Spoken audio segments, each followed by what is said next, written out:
नमस्कार, आप देख रहे हैं लोकल हरियाणा की विशेष पेशकश सक्सेस स्टोरी।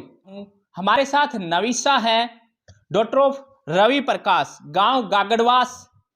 इन्होंने अभी हाल ही में जो नीट के रिजल्ट्स घोषित हुए हैं, वो रिजल्ट्स में इन्होंने 612 नंबर लेकर क्वालिफाई किया है।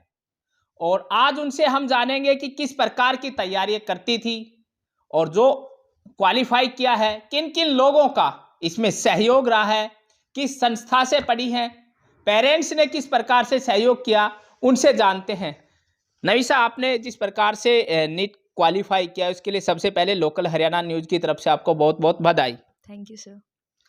ये बताइए कि नीट क्वालिफाई किया है तो पहले सबसे पहले ये बताइए किस प्रकार की फीलिंग्स अभी हैं, क्योंकि ऑल इंडिया लेवल का ये एग्ज़ाम होता है और उसको क्वालिफाई करना अपने आप में एक बड़ी अचीवमेंट होती है, तो किस प्रकार की फीलिंग्स? यस सर, मुझे काफ़ी अच्छा लग रहा है कि मतलब मैंने एक अचीवमेंट हासिल किया है। उसके बाद नीट के एग्ज़ाम के बाद मैं MBBS ज्वाइन कर पाऊँगी एंड मेरा डॉक्टर बनने का सपना पूरा होगा, तो मैं सर्व कर पाऊँगी अपनी कंट्री को। It's very lucky for me. आपने बात की कि MBBS का सपना पूरा हुआ है, तो शुरू से ही आपकी ये जो है दिली इच्छा थी कि मैं एक डॉक्टर बनूं? यस, काफ़ी स्टार्टिंग से तो नहीं कह सकते, बट हाँ, जब मुझे लगा कि कुछ साल पहले कि डॉक्टर काफ़ी एक अच्छा प्रोफेशन है, तो मुझे भी लगा कि हाँ, डॉक्टर बनने का मुझे लगा। तो फिर हमने सोचा कि यस, नीट क्रैक करके हम डॉक्टर बनने का सपना पूरा हो सकता है। काफ़ी अच्छा प्रोफेशन है, तो मुझे अच्छा लगा। आपने बात की कि कुछ साल पहले आपको इस प्रकार से, यानी कि आप जब स्कूलिंग आपकी चल रही थी उस समय, तो अगर हम स्कूलिंग की ही बात कर लेते हैं, तो किस संस्था से आप जो है पढ़ी हैं और किस प्रकार की वहाँ से आपको सपोर्ट मिली? सर 11th-12th तो मैंने गैलेक्सी स्कूल से ही की थी, बवानिया में जो है। हाँ, काफ़ी अच्छा स्कूल है, मतलब यहाँ पर भी 11th-12th में हमें सर वगैरह पढ़ाते थे, तो उनमें काफ़ी बायो के टीचर्स काफ़ी अच्छे थे, तो उनसे बेसिक काफ़ी स्ट्रॉन्ग हुआ मेरा 11th-12th में मैंने जब यहाँ से पढ़ा। उसके बाद फिर मैंने 1 साल कोचिंग भी ली थी, तो उसमें मुझे काफ़ी हेल्प मिली क्योंकि मेरा बेसिक 11th-12th में काफ़ी स्ट्रॉन्ग था। यहाँ हम अपने दर्शकों को एक जानकारी और साझा कर लेते हैं कि जिस प्रकार से नविशा ने बताया कि वो 11th-12th गैलेक्सी स्कूल से किया है, अभी कुछ दिन पहले हमने एक सक्सेस स्टोरी और आपको बताई थी, जिसके अंदर गैलेक्सी स्कूल से ही अमन थे, उन्होंने भी इसी स्कूल में पढ़ाई की थी। और आपकी जानकारी के लिए बता देते हैं कि गैलेक्सी स्कूल से इस साल जो क्वालिफाई बच्चे हुए हैं उसमें 3 बच्चे यहाँ से निकले हैं। तो संस्था का इस पर काफ़ी कुछ फोकस रहा है। इस प्रकार की जो परीक्षाएं होती है, जो बड़ी परीक्षाएं होती है, जो ऑल इंडिया लेवल की परीक्षाएं होती है, उनको करवाने के लिए। तो आपका जो पढ़ाई का जो प्लान होता था, किस प्रकार से आप करती थी? यहाँ जैसे आपने बताया कि स्कूल से आपको बहुत मदद मिलती थी। अगर हम स्कूल मैनेजमेंट की बात करें तो किस प्रकार का सहयोग यहाँ से मैनेजमेंट की तरफ से? सर बेसिक स्ट्रॉन्ग होने काफ़ी इम्पोर्टेंट होता है। एक तो सबसे पहले टीचर आपको पढ़ाता है, तो उसी में आपके बेसिक्स इतने अच्छे से क्लियर हो जाते हैं, तो वो तो एक बहुत ही अच्छी बात है। उसके बाद लेकिन फिर आपके डाउट्स वगैरह भी क्लियर होने चाहिए, तो उसके लिए भी यहाँ पे काफ़ी सपोर्ट मिलती है। तो काफ़ी अच्छा रहा सब कुछ कि मेरी हेल्प हुई एंड मैं ये गोल अचीव कर पाई।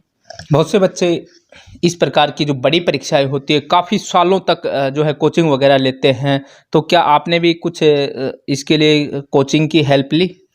हाँ, यस सर, मैंने 12th के बाद कोचिंग ज्वाइन की थी। सर्वोत्तम कोचिंग थी कोटा में। तो अगर हम बात करें परिवार की आपके, तो थोड़ा-सा तो हमारे दर्शकों को अपना फैमिली बैकग्राउंड बताइए। अक्सर ये होता है कि जो बड़ी परीक्षाएँ होती है, जो बड़े एजुकेटेड जो घराने होते हैं, उनके बच्चे ज़्यादा निकल कर जाते हैं। लेकिन अभी हम कुछ देख रहे हैं कि हमारे ग्रामीण परिवेश से, जिस प्रकार से आप भी एक गाँव से आती हैं, तो ग्रामीण परिवेश से भी बच्चे निकल रहे हैं। आपका जो फैमिली बैकग्राउंड है, क्या कुछ? मेरे पापा तो आर्मी में हैं अभी, और वो अभी तो लेह में पोस्टेड हैं एंड वो तो हमारे साथ अभी नहीं रहते थे। और मम्मा हाउसवाइफ ही हैं, वो लास्ट मेरे साथ वो भी कोटा गए थे। और मेरा भाई है अभी, वो तो 9th क्लास में ही है।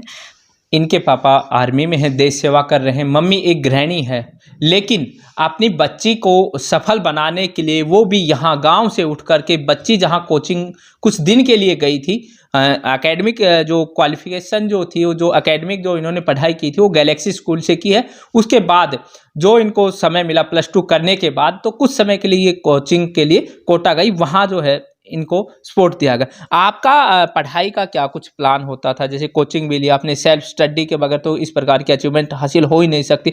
सेल्फ स्टडी की अगर हम बात करें तो आप अपनी तैयारी के लिए कितना समय दे पाती थी और किस प्रकार से तैयारी करती थी?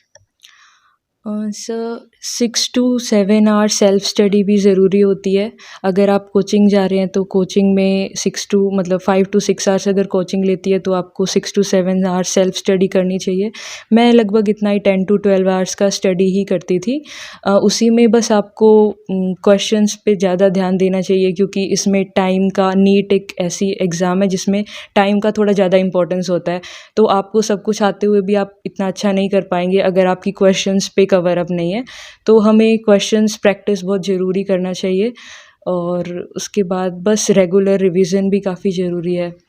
तो उससे हम, हाँ, कंसिस्टेंसी काफ़ी इम्पोर्टेंट है। कंसिस्टेंसी मेंटेन करके मतलब कभी भी हार नहीं माननी चाहिए, तो उससे एंड में हम सक्सेस मिलती है। जिस प्रकार से आपने बताया कि आप 10 से 12 घंटे जो है अपना स्टडी करती थी, कोचिंग के अलावा अपना सेल्फ स्टडी पे ज़्यादा फोकस रहा है आपका। तो अगर आपकी बात करें फैमिली की, आपने बताया कि पापा तो जॉब कर रहे थे लेकिन मम्मी थी, परिवार, तो मम्मी किस प्रकार से सपोर्ट आपको करती थी पढ़ाई को लेकर के? क्या कुछ उनका मानना था, क्या कुछ वो कहती थी इस बारे में? मम्मा भी काफ़ी सपोर्ट करते थे मुझे पढ़ाई के लिए। मतलब हमेशा अगर कभी-कभी जैसे कम मार्क्स आते थे तो हमें लगता था कि हाँ यार, ये कम मार्क्स आ रहे हैं, तो कभी-कभी कॉन्फिडेंस डाउन भी होता है। तो उसके लिए फिर आपको फैमिली भी चाहिए होती है, वो भी सपोर्ट करते थे कि कोई बात नहीं, नेक्स्ट टाइम अच्छे से ट्राई करना। तो इस प्रकार से देखिए, नविशा ने बताया कि परिवार का भी काफ़ी कुछ जो है सपोर्ट रहा है इस मामले में। तो अभी आप जो है, और एक चीज़ यहाँ हम अपने दर्शकों को और जो है क्लियर कर देते हैं कि ये जो बच्चे जिनके हम सक्सेस स्टोरी आपको दिखा रहे हैं, ये नेट क्वालिफाई वाले बच्चे हैं। अभी इनका सिलेक्शन होना, इनकी काउंसलिंग होनी बाकी है, उसके बाद सिलेक्शन हो पाएगा।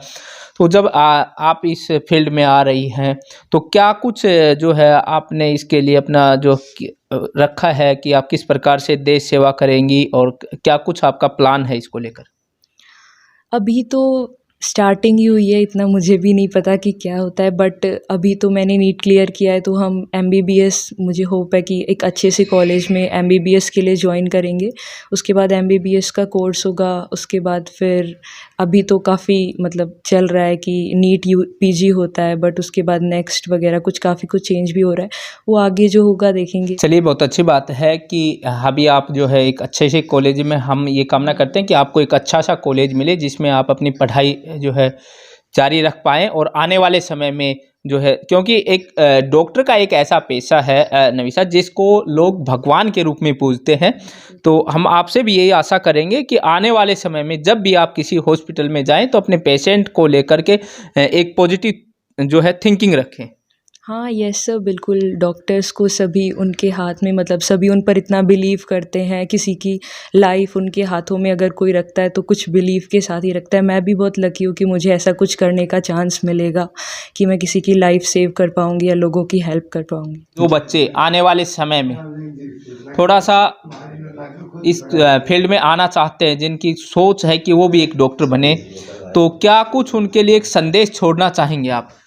अगर आपको डॉक्टर बनना है तो उसके लिए आपको नीट तो क्लियर करना पड़ेगा। नीट क्लियर करने के लिए आप कंसिस्टेंसी बनाए रखें और हार्ड वर्क बिल्कुल भी ना छोड़ें, और कॉन्फिडेंस बिल्कुल डाउन नहीं होना चाहिए। कभी कभी मतलब अप्स डाउन्स आते रहते हैं लाइफ में, हमें सभी अप्स एंड डाउन्स का इक्वल मोटिवेशन से फेस करना चाहिए। कभी भी हमारा मोटिवेशन डाउन नहीं होना चाहिए, और सक्सेस तो मतलब मिलनी ही है, सक्सेस तो सभी को मिलती है। नविशा से हमने बात की, अब उनके पेरेंट्स हैं, उनसे भी हम बात करेंगे। ये बताइए नविशा, जिस प्रकार से जो है अभी क्वालिफाई किया है नीट जैसे ऑल इंडिया लेवल के एग्ज़ाम को, तो किस प्रकार से शुरू से अगर हम बात करें तो पढ़ाई को लेकर कितनी एक्टिव थी, क्या कुछ इसकी सोच रही? नहीं, स्टार्टिंग से ही नविशा का पढ़ाई पे अच्छा ध्यान था, क्योंकि उनको ध्यान रखना था। वो कहती थी मैं MBBS के लिए क्वालिफाई कर सकती हूँ। जी। उन्होंने अच्छी पढ़ाई भी की, मेहनत भी की और गैलेक्सी स्कूल की तरफ से तो बहुत ही अच्छी मेहनत करी। इनके लिए हम बहुत बहुत धन्यवाद करते हैं, स्कूल का, स्टाफ का, मेंबर्स का, सभी का। जी। तो सक्सेस स्टोरी में आज हमने आपको बताया कि किस तरह से नविशा ने 612 नंबर लेकर के जो नीट जैसा ऑल इंडिया लेवल का एग्ज़ाम है उसको क्वालिफाई किया है, और ये उम्मीद की जानी चाहिए कि अब उनका एक अच्छे से मेडिकल कॉलेज में एडमिशन होगा। तो इस प्रकार से आज की जो सक्सेस स्टोरी रही वो गैलेक्सी स्कूल की छात्रा रही है नविशा, उसके विषय में हमने बताया। और फिर हम अपने दर्शकों को जानकारी दे देते हैं कि गैलेक्सी स्कूल से इस बार के नीट क्वालिफाई में 3 बच्चे निकले हैं। ये संस्था के लिए काफ़ी बड़ी अचीवमेंट है और क्षेत्र के लिए भी काफ़ी बड़ी अचीवमेंट है कि इस प्रकार की संस्थाएं हमारे क्षेत्र में हैं जिनसे ऐसे ऐसे होनहार बच्चे निकल रहे हैं। आज के लिए इतना ही, फिर किसी खास सक्सेस स्टोरी को लेकर आपके सामने हाजिर होते हैं। तब तक देखते रहिए लोकल हरियाणा न्यूज़। नमस्कार।